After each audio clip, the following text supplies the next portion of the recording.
வணக்கம். உங்கள் அனைவரையும் கமலதரா யூடியூப் சேனலுக்கு அன்புடன் வரவேற்கின்றேன். இன்னைக்கு நான் உங்ககிட்ட ஒரு சத்விஷயத்தை தான் பகிர்ந்துக்க போறேன். என்ன அப்படின்னா, இது ஒரு வித்தியாசமான ஒரு சத்விஷயம். நீங்க கேள்விப்பட்டிருப்பீங்க.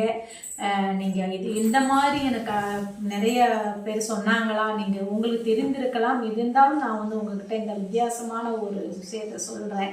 இது ஒரு வழிபாடு முறை தான். என்ன அப்படின்னா, நம்ம எல்லா ஊர்களையும் பக்கத்துல இப்ப மதுரைக்காரங்கன்னா மதுரையில தேரோட்டம் நடக்கும், திருவாரூர்காரங்களுக்கு திருவாரூர்ல தேரோட்டம் நடக்கும். இன்னும் சின்ன சின்ன கோயில்கள் எல்லாமே அதுக்கு தகுந்த மாதிரியான சின்ன சின்ன தேரோட்டம் நடக்கும். வடம் பிடிச்சு இழுப்பாங்க. நம்மளும் எல்லாருமே வடம் பிடிச்சிட்டு போய் இழுப்போம். ஸ்ரீவில்லிபுத்தூர் பாருங்க, ஆடி போறதுல அன்னைக்கு தேரோட்டம் மிக பிரம்மாண்டமாக நடக்கும். இப்படி ஒவ்வொரு பிரசித்தி பெற்ற தேரோட்டங்கள் பல இருந்தாலும் ஸ்ரீரங்கம், ஸ்ரீவில்லிபுத்தூர், திருவாரூர், மதுரை, திருநெல்வேலி, காந்தி நிலையப்பர் கோயில், இந்த மாதிரி பிரசித்தி பெற்ற தேரோட்டங்கள் பல இருந்தாலும் நம்ம ஊர் பக்கத்துலேயும் சின்ன சின்ன தேர்லையும் நம்ம தேர் வடம் பிடிச்சு இழுத்துட்டு உற்சவங்கள் கொண்டாடுறது வழக்கமாக இருக்கும். இப்போ நான் என்ன சொல்ல போறேன் அப்படின்னா, நீங்கள் சரீர உபாதையினால கஷ்டப்பட்டீங்க அப்படின்னா, மானசீகமாக உங்களுக்கு வாய்ப்பு இருந்ததுன்னா வருஷத்துக்கு ஒரு வாட்டி தான் தேரோட்டம் இருக்கும். அதை போய் வடம் பிடிச்சு நீங்கள் இழுத்துக்கோங்க. நான் சொல்ற விஷயம் என்ன அப்படின்னா, தினந்தோறும் நீங்க இதை நீங்க ஒரு 10 நிமிஷம் ஃப்ரீயா தியானம் பண்ற மாதிரி நினைச்சுக்கிட்டு என்ன பண்ணணும்னா, உங்க குடும்ப உறுப்பினர்கள் மட்டுமே அந்த வடத்தை பிடிக்கணும். இது மானசீகமாக பண்ணக்கூடிய விஷயம்.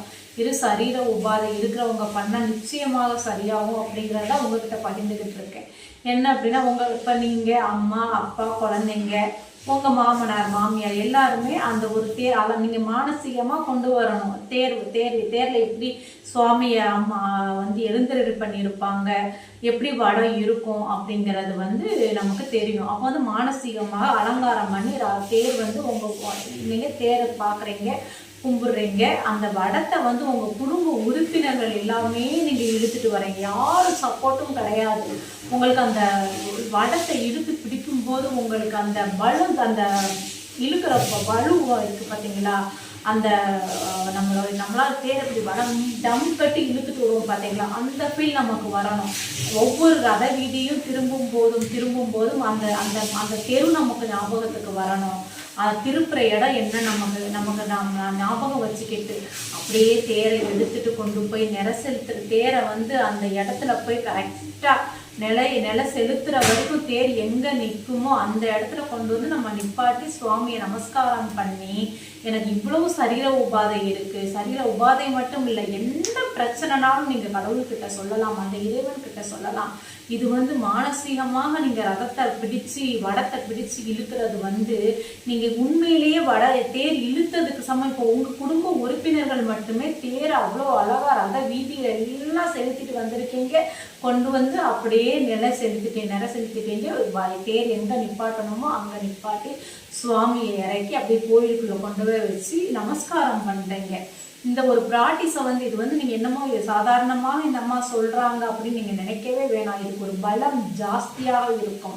இப்படிலாம் ஒவ்வொரு மானசீகமான விஷயங்கள், மானசீகமான பூஜைகள் நம்ம மனசுல பண்ண என்ன ஆகும் தெரியும்னா, ஆத்மா பரிசுத்தமாகும், சரீரம் ஆரோக்கியமாக இருக்கும், நம்ம சுத்தி விஷயங்கள் நல்ல விஷயங்கள் நடந்துகிட்டு இருக்கும். எந்த ஒரு விஷயத்துமே நீங்க மானசீகமா பண்ற விஷயங்களுக்கு பலம் ஜாஸ்தி.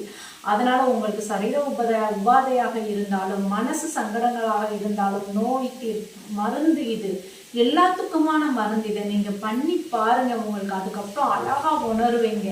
உங்களால இதை பண்ணாம இருக்கவே முடியாதுங்கிற அளவுக்கு கடவுள் கொண்டு போயிடுவார்.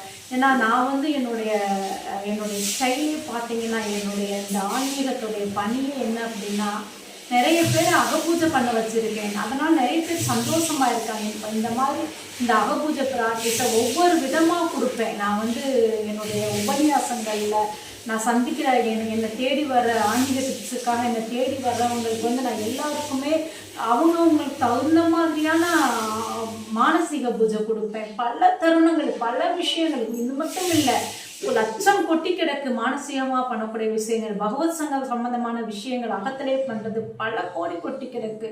கண்டிப்பா இதை உங்ககிட்ட ஒவ்வொரு விஷயத்தையும் நான் உங்ககிட்ட ஷேர் பண்ணிக்கிறேன். இந்த மாதிரி பண்ணி பாருங்க. பகவானுடைய அனுகிரகம் நிச்சயமாக உங்களுக்கு அப்படி சகல சம்பத்தம் கிடைக்கும். இந்த விஷயத்தை உங்ககிட்ட பகிர்ந்துக்கிறது அது எனக்கு ரொம்ப சந்தோஷமாக இருந்தது. கமலதரா யூடியூப் சேனலை சப்ஸ்கிரைப் பண்ணுங்க, லைக் பண்ணுங்க, ஷேர் பண்ணுங்க. மீண்டும் ஒரு பதிவில் உங்களை சந்திக்கிறேன். நன்றி.